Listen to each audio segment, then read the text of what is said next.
Hello guys, very good morning. अगर आप एक स्टूडेंट हो और आप ढूंढ रहे हो कि कौन सा इंस्टीट्यूट बेटर है, कौन सा कोर्स बेटर है।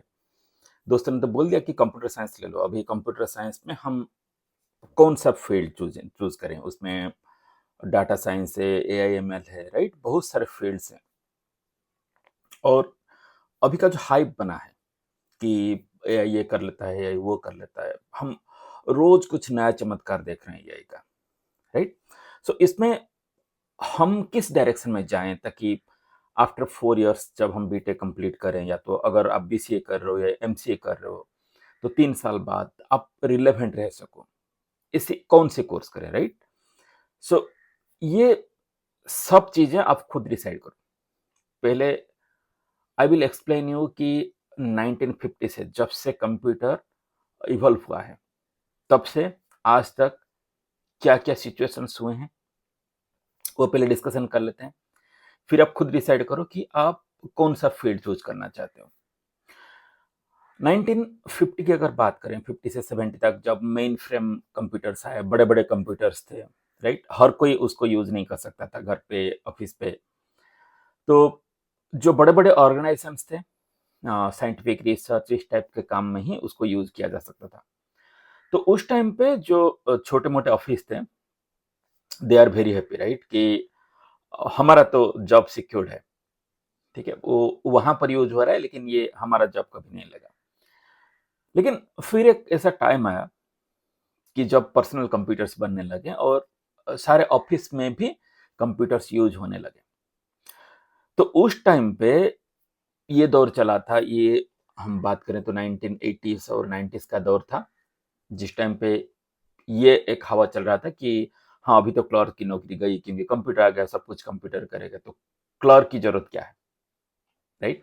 बट आज हम जानते हैं कि वही क्लर्क है, बट वो अभी कंप्यूटर में कर रहा है जो पहले मैनुअल करता था।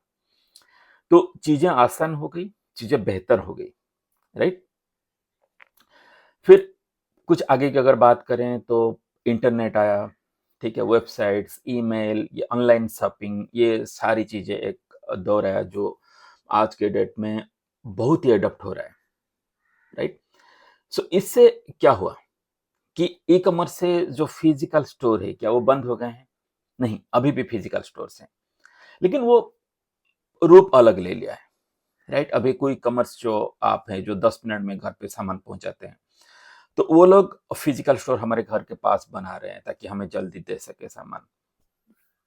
तो ज्यादा लोगों को एम्प्लॉयमेंट मिला है, हमें सस्ते में सामान मिल पा रहा है, कम समय में मिल पा रहा है, राइट?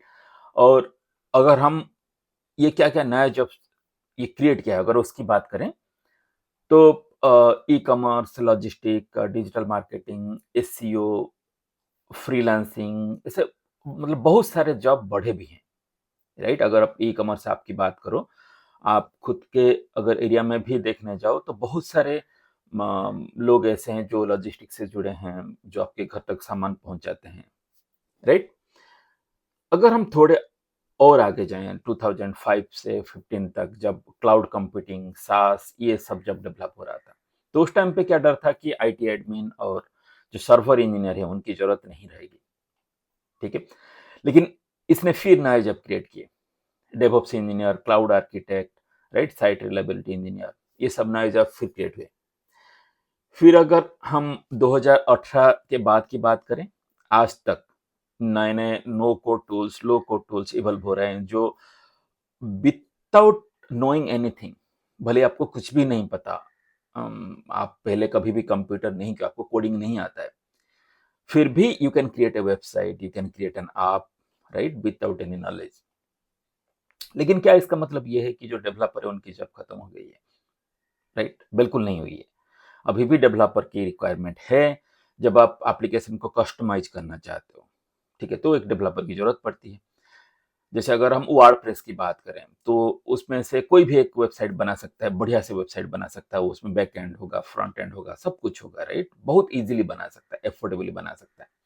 लेकिन उसी को अगर हम लार्ज स्केल की बात करें, जब उसकी स्केलेबिलिटी की बात करें, तो उस टाइम पे उसको भी मेंटेन करने के लिए, चाहे वो थीम हो उसकी, प्लगइन हो, उसको मेंटेन करने के लिए उनको फिर पीएचपी डेवलपर्स चाहिए, राइट?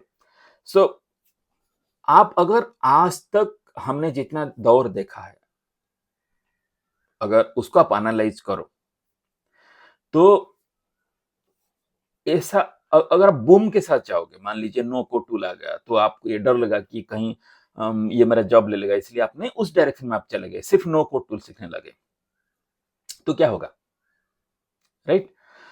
सो कुछ भी आए, चाहे वो एआई हो, डाटा साइंस हो, या तो कुछ और हो, 4 साल बाद कुछ और आएगा, क्या दिक्कत है? सबसे बेस्ट तरीका, इन सबको आप कैसे हैंडल करोगे, अगर वो आप जानना चाहते हो, तो सबसे बेस्ट तरीका ये है कि आप कोई भी एक लैंग्वेज आप अच्छे से सीख लो। कोई भी लैंग्वेज, चाहे वो कुछ भी हो, ठीक है?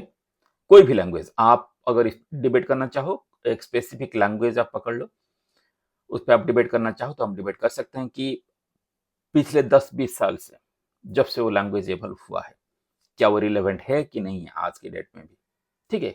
आप कोई भी लैंग्वेज की बात ले लो, मैं किसी स्पेसिफिक लैंग्वेज की बात नहीं कर रहा हूँ, ना जावा, ना पाइथन, ना पीएचपी, ठीक है? ना, भले बहुत सारी चीज़ें जो आप नाम नहीं सुने होंगे, पाइथन, जावा तो आप नाम सुने होंगे, आप शायद पीएचपी उसका आपने नाम नहीं सुना होगा। रस्ट, आजकल जो लोग पढ़ रहे हैं, आजकल तो स्टूडेंट को बहुत बचा है, चलिए। सो कुछ भी आप ले लो, लेकिन एक बूम है आज के डेट में, ज़्यादा ट्रेंड है जावास्क्रिप्ट का, ठीक है? लेकिन उसके बाद भी बाकी लैंग्वेज भी एग्जिस्ट करते हैं, उनका भी मार्केट में डिमांड है। सो आप कोई भी लैंग्वेज आप ले लो, लेकिन उस पे आपको परफेक्ट होना पड़ेगा। उस लैंग्वेज में आपको ए टू जेड आनी पड़ेगी। फिर आप जब जॉब मार्केट में जाते हो, तो उस रिलेटेड जो आपकी स्पेसिफिक चॉइस है, ठीक है? उस रिलेटेड आप जॉब सर्च करो, ओके? उसके बारे में हम डिटेल में कभी फिर बात करेंगे। आज हमारी जो बात हो रही थी सिर्फ इस बारे में कि जो नो कोड टूल्स आ गए हैं, क्विक हम कुछ भी बना सकते हैं। बहुत सारे ऐसे प्लेटफ़ॉर्म्स आ गए हैं जो ईज़िली वेबसाइट बना दे रहे हैं, राइट? आपने बहुत सारे वीडियोज़ आपने देखे होंगे, जहाँ पर ये डर बनाया जाता है कि 5 मिनट में ये बना लिया, 10 मिनट में वो बना लिया, ठीक है? वो एग्ज़िस्ट करेंगे, वो एग्ज़िस्ट करेंगे। वो प्रोटोटाइप बनाने के लिए ठीक है, एक एमवीपी तक बनाने के लिए ठीक है, लेकिन जब हम एक फुल फ्लेज्ड प्रोडक्ट की बात करते हैं, then we need dedicated developers, dedicated architects जो उसको स्केलेबल बना सकें, जो उसके सिक्योरिटी पे काम कर सकें, राइट? सो अपने स्किल पे ध्यान दीजिए, ये इधर-उधर की ये जो डिस्ट्रैक्शन से बचिए, जो आपको डिमोरलाइज़ करते हैं टाइम टू टाइम, ओके?